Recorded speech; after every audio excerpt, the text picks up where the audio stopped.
Welcome back to the deep dive. It seems like every day there's a new headline about artificial intelligence and how it's changing the world.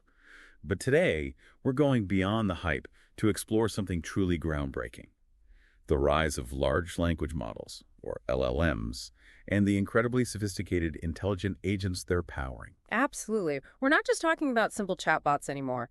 These intelligent agents are developing abilities that were once considered the exclusive domain of science fiction reasoning, perception, and action, all happening with a level of complexity that's pushing the boundaries of what we thought possible. Yeah, it's mind-blowing stuff. And for this deep dive, we've really gone deep into the research. We've synthesized a wide range of perspectives, pulling insights from cognitive science, neuroscience, and the latest computational breakthroughs. Our goal here is to give you, the listener, a clear understanding of how these intelligent agents work, how they're built, how they learn, how they interact with their surroundings, and how they're even evolving on their own. One of the most fascinating things that jumped out at us from all this research is how the design of these advanced AI systems is increasingly mirroring the human brain itself. It's like we're looking to nature's most complex creation for inspiration as we develop this next generation of artificial intelligence. It's like the human brain is becoming the blueprint, right? So instead of just lines of code, we're actually seeing these intelligent agents being structured in a way that resembles the different parts of our own brains. That's exactly right. The research is pointing towards this modular design where different parts of the agent's architecture are responsible for specific functions, just like how different parts of our brain handle things like thinking, movement, and basic bodily functions. So it's like these agents have their own versions of a frontal lobe for planning, a cerebellum for coordination, and even a brainstem for handling those core operational tasks, right? Precisely. And within this brain-inspired framework, there are a number of core components that are crucial to how these agents function. Let's start with memory, which, as you can imagine, is absolutely essential for any intelligent system. Yeah, without memory, there's no learning, no context, no ability to really understand and interact with the world in a meaningful way. Right. Exactly. And what we're seeing is that these intelligent agents are moving beyond simple data storage to something that more closely resembles the complexity of human memory. They're developing short-term and long-term memory systems. Okay, so like how we remember a phone number for a few seconds versus remembering a childhood memory for years, right? Exactly, but it goes even further than that. We're seeing agents developing different types of memory, like sensory memory, episodic memory, semantic memory, and procedural memory. Hold on, let's break that down a bit. Sensory memory, that's like the immediate impression of something we've seen or heard. Right. And episodic memory is more about remembering specific events or experiences. That's it. And then semantic memory is about storing factual knowledge, like knowing that the Earth revolves around the sun. Procedural memory is all about remembering how to do things, like riding a bike or playing a musical instrument. So these different types of memory allow these agents to learn from a wider range of experiences, store different kinds of information, and ultimately act in a more sophisticated way. But how do they take all that stored information and actually make sense of the world around them? That takes us to the concept of world modeling, which is essentially how these agents build internal representations of their environment. It's like creating a mental map of the world they exist in. So kind of like how we as humans develop a sense of how things work, how objects behave, and what to expect in different situations. Yes, exactly. And these world models are crucial for a number of reasons. They allow the agents to simulate potential outcomes, to reason about different scenarios, and to make predictions about what might happen next. It sounds like a really complex process. How are these world models actually built within these intelligent agents? Well, our sources point to four main paradigms for world modeling. There are implicit models, where the agent learns the world's dynamics without explicit rules. Explicit models, which try to directly represent those rules and dynamics. Simulator-based models, often used in robotics, where agents learn by interacting with virtual or real environments. And then there are hybrid approaches that combine elements of these different models. So it's like a toolbox of different approaches, each with its own strengths and weaknesses. Yes, and the choice of which approach to use often depends on the specific application and the complexity of the environment the agent is operating in. One of the key challenges in world modeling is finding the right balance between the model's complexity and its ability to accurately predict future events. Okay, so you don't want a model that's so simple it can't capture the nuances of the world, but you also don't want it to be so complex that it becomes computationally unmanageable. Exactly. And it's important to remember that memory and world modeling are not separate systems, they're deeply intertwined. The agent's past experiences and knowledge directly influence how it perceives and understands the world around it. So it's not just about storing information, it's about using that information to build a coherent and constantly evolving understanding of the environment. That's a great way to put it. Now let's move on to another crucial aspect of intelligent agents: reward processing. Okay, so this is about what motivates these agents, what drives them to act in certain ways. Exactly. It's about how they learn to distinguish between good and bad outcomes, between actions that are beneficial and those that are not. And interestingly, there are some fascinating parallels between how reward processing works in AI and how it works in the human brain. Really. So are we saying these agents experience pleasure or pain like humans do? Not exactly. In humans, the experience of reward is often tied to our emotions and feelings, while in AI, it's much more about achieving specific goals or objectives that have been programmed into the system. So it's less about feeling good and more about efficiently achieving a desired outcome. That's a good way to think about it. But there are different ways to design these reward systems. There are extrinsic rewards, which are directly tied to accomplishing a specific task, like winning a game or completing a puzzle.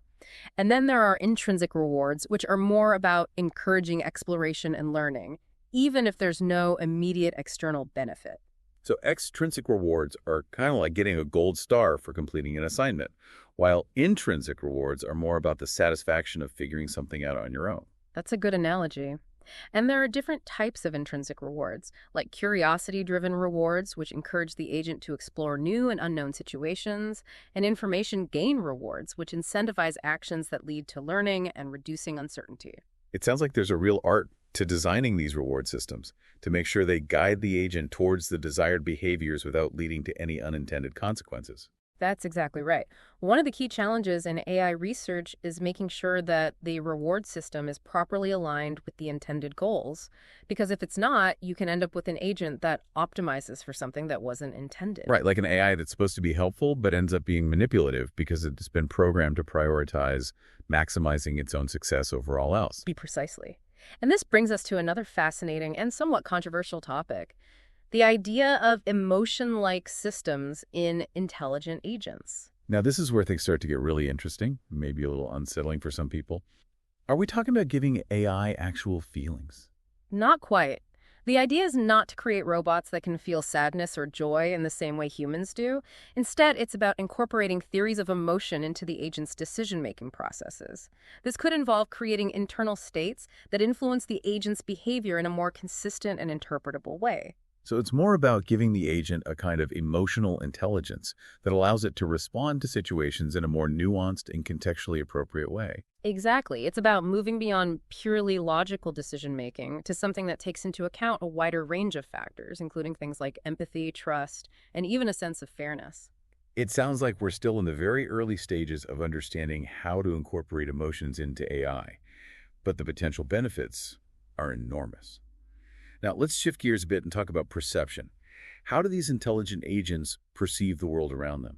Well, as you know, human perception is limited by our biology, by the capabilities of our senses.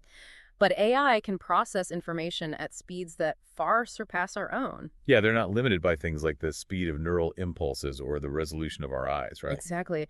And what's particularly exciting is the development of what are called cross-modal models, which are AI systems that can integrate information from multiple sensory inputs simultaneously. So instead of just processing images or sounds separately, these cross-modal models can combine that information to create a much richer and more holistic understanding of the environment. Precisely. Imagine an agent that can not only see an image, but also hear the sounds associated with it and read a textual description of what's happening.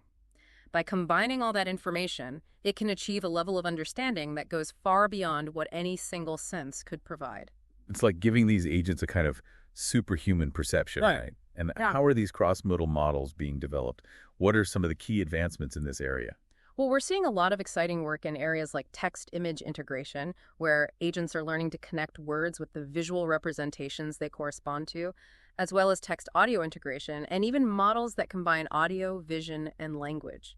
So these models are learning to understand the relationships between different types of sensory data, which allows them to make more sophisticated inferences about the world. That's right. And to enhance these perception capabilities, researchers are exploring techniques like human-in-the-loop systems, where human feedback helps to refine the agent's understanding, as well as methods to filter and improve the agent's outputs, ensuring that they're accurate and reliable. It's like a continuous process of refinement, guided by both human intelligence and the agent's own learning algorithms.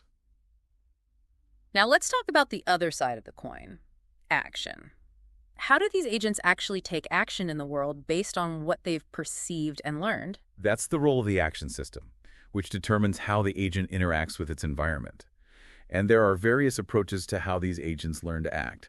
There's in-context learning, where they learn from the instructions given in the prompt itself, supervised training, where they learn from labeled examples of actions and their outcomes, and then there's reinforcement learning, which is a more exploratory approach, where the agent learns through trial and error, guided by rewards and punishments. So reinforcement learning is kind of like learning to ride a bike, where you try different things, you fall down a few times, but eventually you figure out what works and what doesn't. That's a good analogy. Yeah. And reinforcement learning is particularly important for enabling autonomous action because it allows agents to learn how to achieve their goals in complex environments where the optimal course of action isn't always obvious. It sounds like a powerful approach, but also one that requires a lot of careful design and oversight to make sure the agent learns the right lessons from its experiences. Absolutely.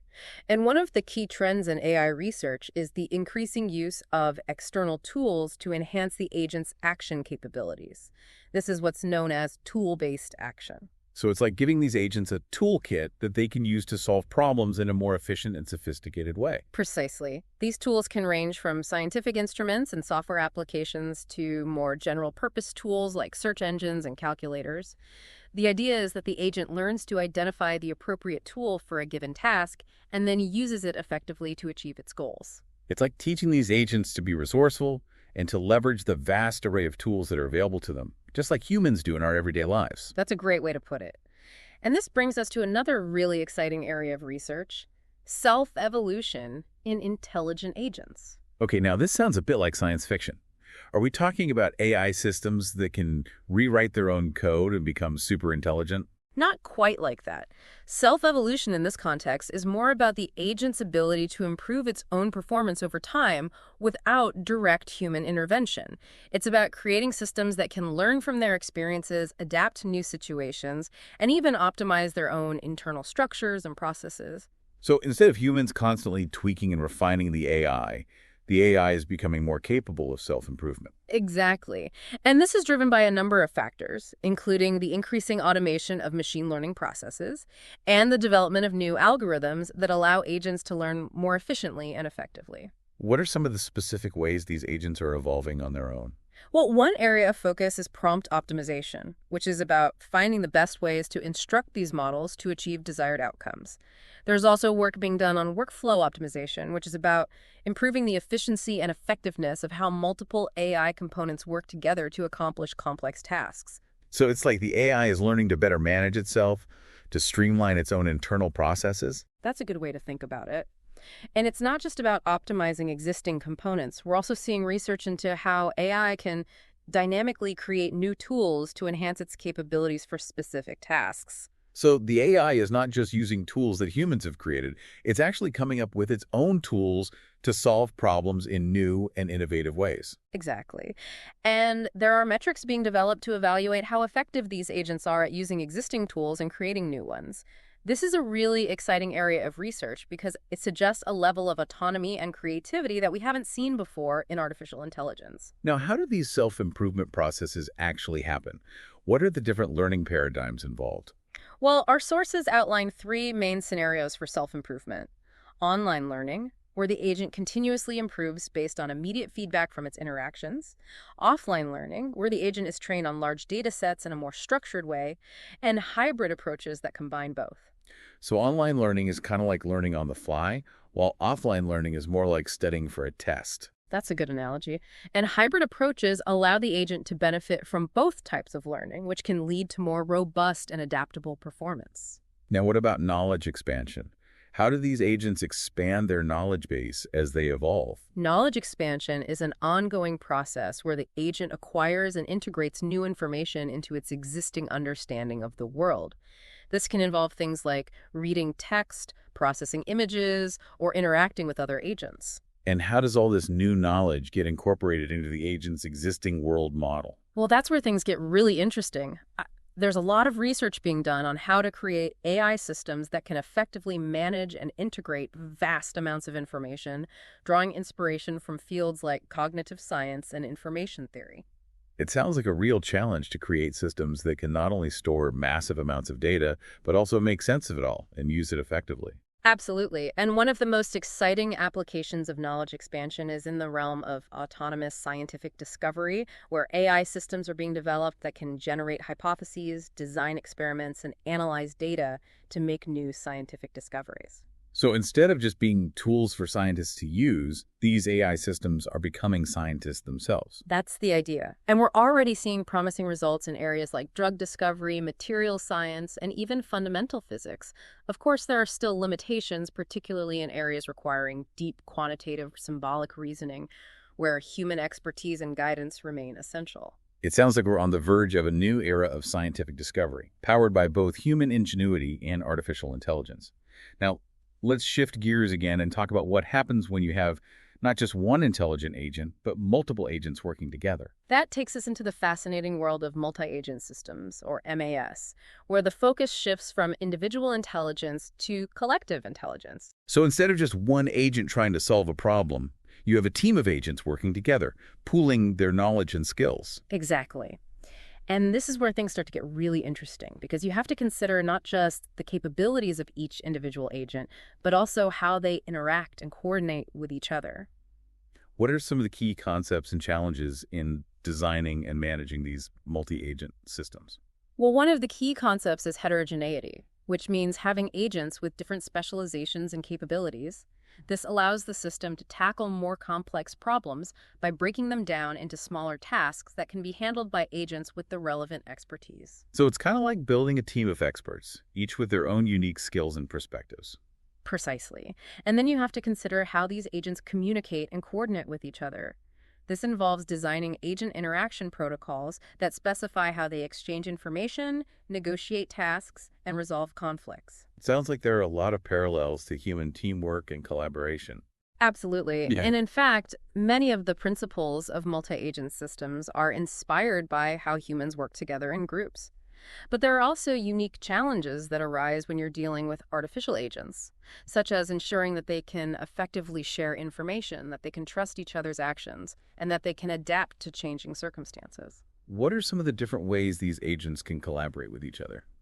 Well, there are various forms of collaboration, ranging from consensus-oriented approaches, where the agents try to reach agreement on a shared solution, to more distributed approaches, where each agent contributes its own piece of the puzzle without necessarily having a complete understanding of the overall problem. It sounds like a really dynamic and evolving field with a lot of potential for solving complex problems that would be beyond the capabilities of any single agent. That's exactly right. And one of the key areas of focus in multi-agent systems research is the emergence of collective intelligence, where the combined abilities of the group surpass the capabilities of any individual agent.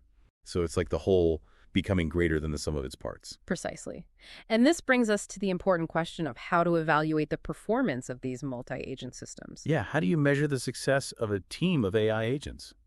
Well, it's not as simple as just looking at the individual performance of each agent.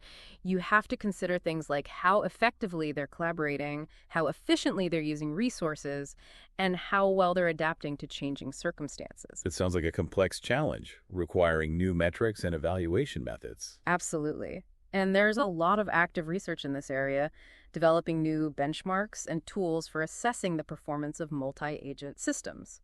Now, as these multi-agent systems grow in scale and complexity, what are some of the challenges that arise? One of the biggest challenges is scalability. As you add more agents to the system, the communication overhead and coordination costs can increase dramatically, which can lead to bottlenecks and performance degradation. So it's like trying to manage a team of hundreds or even thousands of people. Things can get pretty chaotic pretty quickly. Exactly.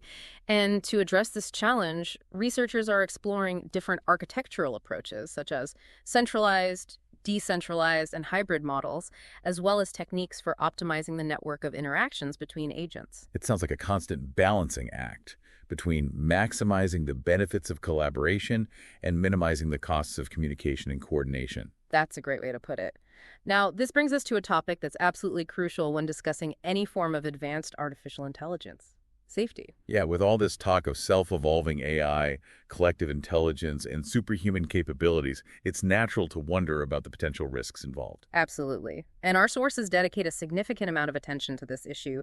They discuss both agent intrinsic safety, which is about the vulnerabilities within the AI models themselves, and agent extrinsic safety, which is about the risks that arise from how these agents interact with the world and with each other. So it's like a two-pronged approach, making sure the AI itself is safe and secure, and also making sure it's used in safe and responsible ways. Exactly, and there are a lot of different types of safety concerns that need to be addressed. For example, there's the risk of jailbreaking, where malicious actors try to trick the AI into bypassing its safety guidelines. So like finding a way to exploit a loophole in the AI's programming to make it do something harmful.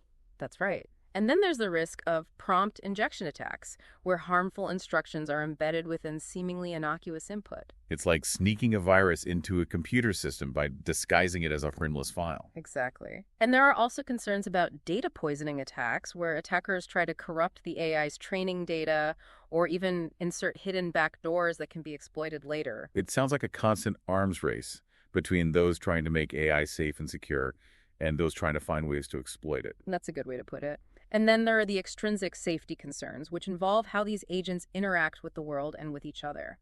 For example, there's the risk that agents could be used to manipulate physical systems in harmful ways, or that they could develop adversarial behaviors that could lead to conflicts. It sounds like there's a lot of work to be done to ensure that these powerful AI systems are used for good and not for harm.